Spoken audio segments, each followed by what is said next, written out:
Hello students, today we will discuss objective questions of unit first after 40 questions. We have already discussed 40 questions. Now it is the question, let's discuss. Successful financial intermediaries have higher earning on their investment because they are better equipped than individual to screen out good from bad risks, then thereby reducing losses due to. तो देखिए कहना क्या चाह रहे हैं, ये कहना चाह रहे हैं कि जो इंटरमीडिएट्स हैं, जो इंटरमीडिएट्स वर्क कर रही हैं, वो वाली सिक्योरिटीज़ में हायर क्या रहता है, रिटर्न रहता है, रेदर देन कि जो डायरेक्टली इंडिविजुअली परचेज करती हैं सिक्योरिटीज़ को उसके थ्रू, क्योंकि इंटरमीडिएट्स में आपका क्या नहीं होता है, एडवर्स सिलेक्शन वाली प्रॉब्लम नहीं होती. एडवर्स सिलेक्शन मतलब ख़राब सिलेक्शन, गलत selection.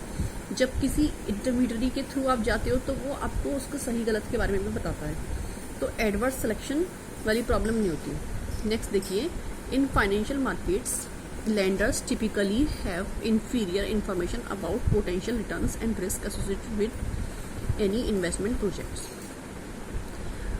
This difference in information is called. देखिए क्या है, एक फाइनेंशियल मार्केट में क्या है, एक वो है जिसको कि उधार लेना है और एक वो है जिसको उधार देना है. तो उन दोनों के बीच में क्या है, इंफॉर्मेशन का गैप है. भाई आप कुछ बातें उससे छुपा रहे हो, या फिर जो परचेस करने वाला सिक्योरिटी का वो कुछ बातें जानता नहीं है, लेकिन जो सेल करने वाला है वो जानता है. तो इस तरह के डिफरेंस को, इंफॉर्मेशन से रिलेटेड डिफरेंस को क्या बोलते हैं, एसिमेट्रिक इंफॉर्मेशन. ठीक है, seller poses more information. Asymmetric information का मतलब है कि जब इंफॉर्मेशन जो है सेलर के पास ज़्यादा हो और बायर के पास कम हो. 43 का देखिए question. In Indian merchant banking along with management of public issue and loan syndication covering activities like. Merchant banking का वैसे फाइनल 4th यूनिट में है आपकी, लेकिन इसको समझ लीजिए क्या बोल रहा है ना, मर्चेंट बैंकिंग में क्या क्या चीज़ें कवर हो रही हैं. देखिए मर्चेंट बैंकिंग होता है जब आप शेयर इशू होते हैं, तब उस टाइम पे मर्चेंट बैंकिंग गारंटी लेती है उनकी. तो उसमें प्रोजेक्ट काउंसलिंग भी इंक्लूडेड हो जाती है, इन्वेस्टमेंट काउंसलिंग भी इंक्लूडेड हो जाती है, और जो है पोर्टफोलियो मैनेजमेंट भी इंक्लूड हो जाता है. यहाँ पे एक काम और भी होता है, मर्जर और एमलगमेशन. मर्जर मतलब किसी कंपनी को दूसरी कंपनी में मर्ज करना. ठीक है, तो ये सारे काम मर्चेंट बैंकिंग के होते हैं. तो ये आपका ऑप्शन हो गया 4 तक. सिक्योरिटी एक्सचेंज नहीं है मर्चेंट बैंकिंग, तो 5 इज रॉन्ग. ठीक है, नेक्स्ट देखिए क्या है. Formal merchant banking activity in India was originated in. Merchant banking की एक्टिविटी कब ओरिजिनेट हुई है, 1969 में. ठीक है, नेक्स्ट देखिए, the presence of in financial market lead to adverse selection and moral hazard problem that interfere with the efficient functioning of financial market. देखिए आपको एडवर्स सिलेक्शन हो रहा है, खराब सिलेक्शन हो रहा है, किसकी वजह से, ड्यू टू कि आपको ये मालूम नहीं था कि जो है आपकी इन्फॉर्मेशन पूरी आपको नहीं मालूम पड़ी है. तो वो ख़राब सिलेक्शन किसकी वजह से हो रहा है, एसिमेट्रिक इन्फॉर्मेशन की वजह से.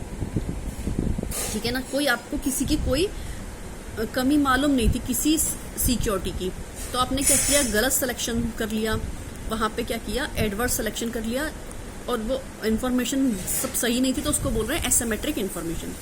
ठीक है, और एडवर्स सिलेक्शन कर लिया जिसकी वजह से आपको फाइनेंशियल रिस्क ज़्यादा बियर करनी पड़ेगी. ठीक है, नेक्स्ट देखिए, when the lender and borrower have different amount of information regarding a transaction is set to exist. वही है, दोनों में डिफरेंस है, तो वो एसिमेट्रिक इन्फॉर्मेशन कहलाएगी. When the potential buyer who are the most likely at fault are the one most actively seeking a loan is set to exist. मतलब एक बंदा है जिसको क्या करना है, जो क्या कर रहा है, most likely to default are the one who actively seeking a loan is set to be exist. कि जो वहाँ पे आपने क्या किया, पोटेंशियल बायर है, सॉरी बायर नहीं है, बोरोवर है. बोरोवर का मतलब क्या होता है, उधार लेने वाला. जिसको उधार चाहिए, who most likely to default. Default का मतलब है डिफॉल्ट, गलती हुई. Are the one most actively seeking a loan, कि गलती से उसने गलत जगह से गलत तरीके से उसने लोन ले लिया, तो ये क्या है, एडवर्स सिलेक्शन की कंडीशन। ठीक है, ये वही चीज़ें दो तीन टर्म्स आपको क्लियर होनी चाहिए। नेक्स्ट देखिए, when the borrower engage in activities that make it less likely that the loan will be repaid is set to exist. Borrower है वो इधर उधर की एक्टिविटीज में लगा हुआ है ना, और वो लोन को रीपे करना था उसको, लेकिन वो इधर उधर की एक्टिविटीज में लगा हुआ है, तो उसको क्या कहलाएंगे, मॉरल हैजार्ड। मॉरल हैजार्ड मतलब उसको मॉरल चीज़ों का ध्यान नहीं है, तो वो एंगेज इन एक्टिविटीज़, इधर उधर की एक्टिविटीज़ में, कि बहुत ज़रा से डिफरेंस वाले हैं। इसको समझना, क्वेश्चन को पढ़ के समझना इंपॉर्टेंट है। ये ज़रूरी नहीं है कि क्या है, बहुत छोटी छोटी सी चीज़ें हैं, आपको समझ में आ रही हैं, ये बस इसकी बात हमें लैंग्वेज समझना ज़्यादा इंपॉर्टेंट है। कॉन्सेप्ट में समझा ही रही हूँ, लेकिन क्वेश्चन घुमा के भी आ सकता है। देखिए नेक्स्ट क्वेश्चन देखिए, the concept of adverse selection helps to explain. Adverse selection का जो कंसेप्ट है वो क्या समझाता है। एडवर्स सिलेक्शन मतलब wrong selection. Which firm are more likely to obtain fund from banks and other financial intermediates rather than from the security markets. मतलब जो इंटरमीडिएरीज हैं उनके थ्रू अगर आप वर्क करेंगे और वो आपको सही से इंफॉर्मेशन प्रोवाइड करेंगे, तो एडवर्स सिलेक्शन की जो कंडीशन नहीं आएगी।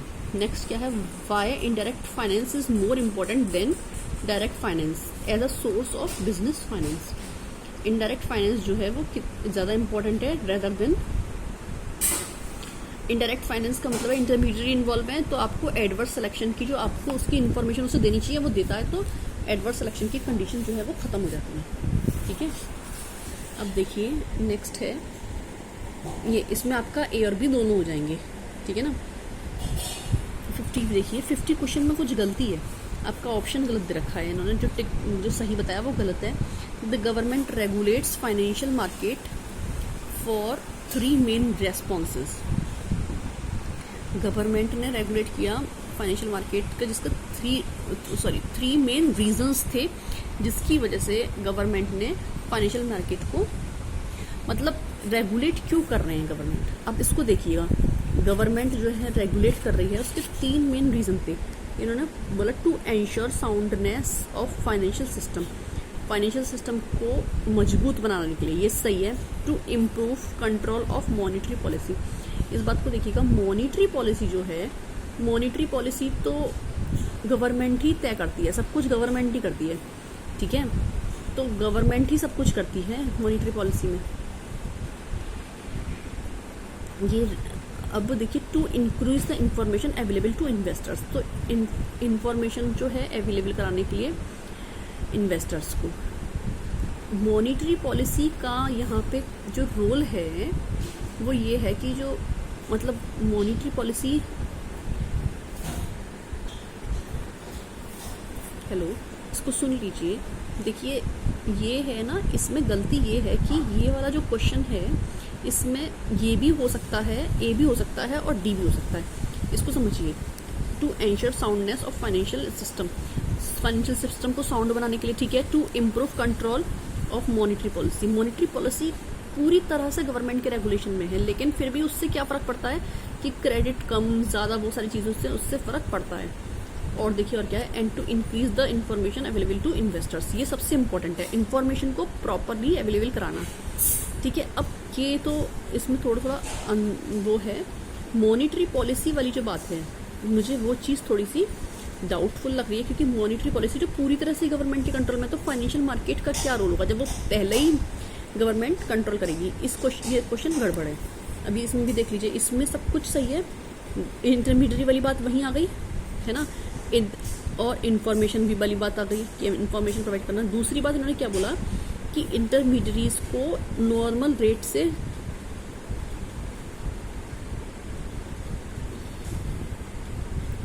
कि इंटरमीडिएरी को कुछ ज़्यादा कम नहीं होना चाहिए, नॉर्मल रेट से ज़्यादा नहीं होना चाहिए। नॉर्मल रेट मतलब बहुत ज़्यादा अर्न नहीं करना चाहिए इंटरमीडिएरीज को। तो ये थोड़े से इसमें इन्होंने कराया, तो इसमें थोड़ा सा डाउट, क्योंकि ये ऑप्शन में इन्होंने ए सही दे रखा है, ये भी सही हो सकता है, ये भी सही हो सकता है, और कुछ पॉइंट्स पे ये भी सही हो सकती है। ठीक है। अब आप नेक्स्ट देख लीजिए। चलिए नेक्स्ट आप नेक्स्ट वीडियो में देखेंगे। ठीक है, okay, have a good day.